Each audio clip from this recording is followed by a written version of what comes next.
Pernah tak anda terfikir apa sebenarnya pengakhiran cerita kehidupan kita kat dunia ni? Hari ni kita nak mulakan satu perjalanan yang saya boleh cakap sangat epik dan luar biasa. Kita nak selami 10 surah pertama dalam Juz Amma dan kita akan berpandukan kitab agung Tafsir Ibnu Kathir. Ini bukan sekadar baca tafsir biasa tau. Ini sebenarnya satu penceritaan mendalam pasal kewujudan kita sendiri. Bermula dari setitis debu sampailah kita melangkah ke alam abadi. Okey, mari kita tengok macam mana kita nak faham perjalanan epik ni. Kita akan bahagikan kepada 4 fasa utama. Pertama, hakikat penciptaan manusia. Kedua, betapa dahsyatnya kehancuran semesta. Ketiga, macam mana catatan amal dan hisab tu berlaku. Dan yang terakhir, kita akan tengok keabadian yang hakiki.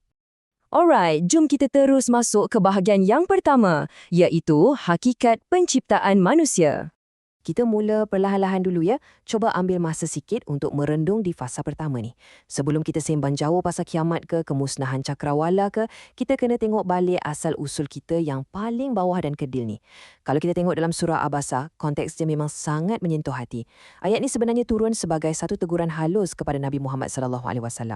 Masa tu, baginda tengah sibuk berdakwah kepada pembesar-pembesar Quraisy sampaikan terlepas pandang seorang sahabat yang buta, iaitu Abdullah bin Umi Maktum.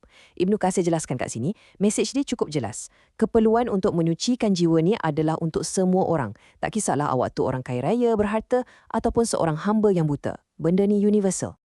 Sekarang, apa yang menarik bila kita belik tafsir surah At-Tariq, Allah suruh kita betul-betul fikir pasal fizikal asal tubuh kita. Ibnu Katsir tekankan, bila kita mula renungkan penciptaan kita dari sesuatu yang sangat rapuh, yang remeh, iaitu dari air mani yang terpancar. Sebenarnya itulah langkah pertama untuk kita sedar betapa hebat dan berkuasanya Tuhan kita. Dan benda ni bawa kita kepada satu persoalan teologi yang cukup berat. Dan soalan ni saya nak tujukan terus kepada anda yang sedang mendengar ni. Kalau Tuhan dah berjaya cipta tubuh anda yang sangat kompleks sekarang ni, daripada sesuatu yang langsung tak ada nilai pada asalnya, takkanlah dia tak mampu nak hidupkan anda semula nanti? Logik kan? Okey, sekarang kita masuk G2. Bahagian yang seterusnya, kita nak tengok sedahsyat mana kehancuran semesta ni. Berbalik kepada persoalan kebangkitan tadi tu, pandangan kita yang selama ni terhad kat bumi je, tiba-tiba dibesarkan ke skala kosmik. Dan jujur saya cakap, ini sangat mengerunkan. Cuba kita tengok konsep utama dari surah An-Naba, iaitu Naba'ul Azim atau berita besar. Ini bukan cerita dongeng tau. Ini adalah realiti hari kiamat dan kebangkitan yang tak boleh dielak langsung. Walaupun orang-orang musyrik zaman dulu bermati-matian menafikan benda ni, ia tetap satu kepastian. Kepastian inilah yang akan jadi permulaan kepada segala siri kemusnahan kosmik lepas ni. Cuba bayangkan visual kiamat dalam surah At-Takwir ni. Memang runtuh habis segala-galanya. Cahaya matahari yang tengah menyala panas tu tiba-tiba digulung dan terus padam. Bintang-bintang yang kita nampak cantik kat langit semua berserakan dan berjatuhan. Gunung ganang yang selama ni jadi pasak bumi yang paling utuh hancur berkeping-keping. Pendek kata, seluruh sistem fizik alam semesta kita ni akan menemui titik noktah yang muktamad. Lepas tu, mari kita beralih ke surah An-Nazi'at. Masa alam semesta tengah hancur musnah tu, ada satu operasi lain yang tengah rancak berjalan. Malaikat tengah sibuk keluarkan roh. Bagi mereka yang sombong dan degil masa kat dunia, nyawa disentap dengan sangat keras. Memang ganas. Tapi, untuk orang yang beriman, roh ditarik selembut-lembutnya.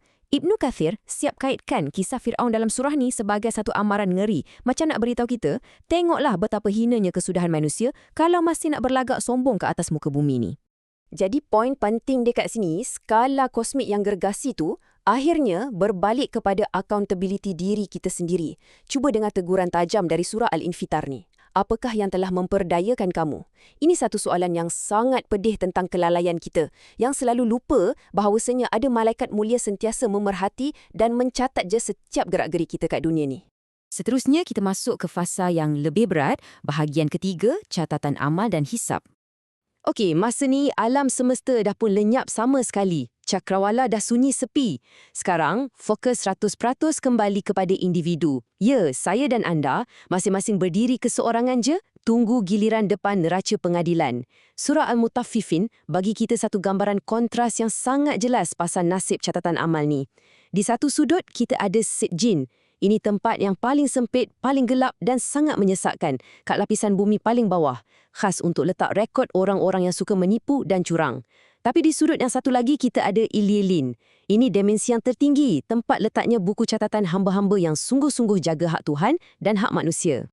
Kalau ikut tafsir surah Al-Insyiqaq, langit tu sendiri dah hancur terbelah sebab terlampau patuh pada Allah.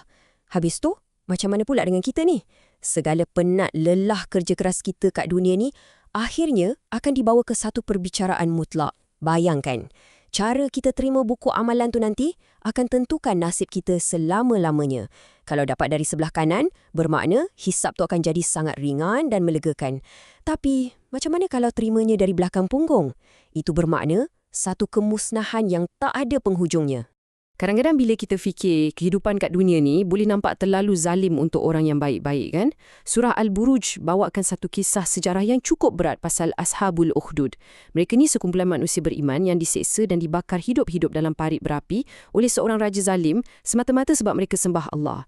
Ibnu Kathir perincikan benda ni nak buktikan satu benda je. Tak ada satu pun kezaliman atau derita melampau demi pertahankan iman ni Tuhan terlepas pandang. Semuanya dicatat rapi dan pengadilan Tuhan yang jauh lebih dahsyat sebenarnya tengah tunggu orang-orang yang zalim tu. Dan satu lagi perkara yang sangat penting dari surah Al-Buruj adalah perlindungan ke atas wahyu itu sendiri. Kalau amalan manusia pun dicatat rapi malaikat tanpa ada yang tercicir, macam tu jugalah dengan Al-Quran. Ia mendapat penjagaan mutlak kat Lauh Mahfuz, terpelihara dari sebarang penyelewengan. Jadi, sumber kebenaran yang akan menghisap kita nanti tu memang dah dijaga dengan sangat sempurna. Akhir sekali, kita melangkah ke bahagian yang keempat, keabadian yang hakiki. Proses hisap dah pun selesai. Segala amal dah ditimbang. Sekarang, segala debu alam semesta yang hancur tadi dah mula mendap dan kita sampai ke destinasi abadi. Ingat tak masa mula-mula tadi kita bincang pasal surah An-Naba? Ibnu Kathir ada gariskan macam mana bumi ni dicipta sebagai tempat kita berehat. Gunung pula jadi pasak struktur yang gergasi. Lepas tu manusia dicipta secara berpasangan. Semua struktur ni bukan susunan rawak tau. Ini adalah cetak biru agung yang nak tunjukkan bukti kalau Tuhan boleh bina kejuruteraan cakrawala sehebat ni, mustahillah Tuhan tak mampu nak kotakkan janji syurga dan neraka. Tapi, di sebalik semua peristiwa kiamat yang menakutkan tadi, surah Al-A'la hadir bawa pesanan yang penuh harapan. Ya, perjalanan ni memang epik, memang menggerunkan, tapi sebenarnya jalan nak selamat tu sangat jelas. Siapa yang akhirnya berjaya? Jawapannya simple je. Orang yang sucikan jiwa dia dan tak henti-henti ingat nama Tuhannya. Sesederhana itu, cuba hayati betul-betul petikan ni. Sedangkan kehidupan akhirat itu lebih baik dan lebih kekal. Ibnu Katsir simpulkan kat sini, walau sebesar mana pun harta, kuasa, wang atau ujian derita yang kita hadapi kat dunia ni, ia cuma satu ilusi sementara.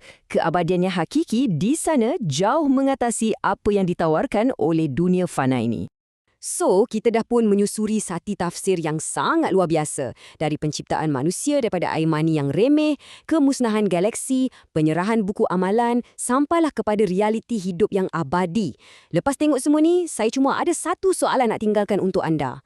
Kalau anda dah tahu takdir muktamad alam semesta ni, apa yang anda tengah kejar mati-matian hari ni? Adakah anda masih nak letak dunia yang pasti hancur ni sebagai nombor satu? Atau anda nak mula bina catatan amal yang akan kekal abadi? Fikir-fikirkanlah. Terima kasih sebab sudi luangkan masa bersama sesi kupasan kita kali ini.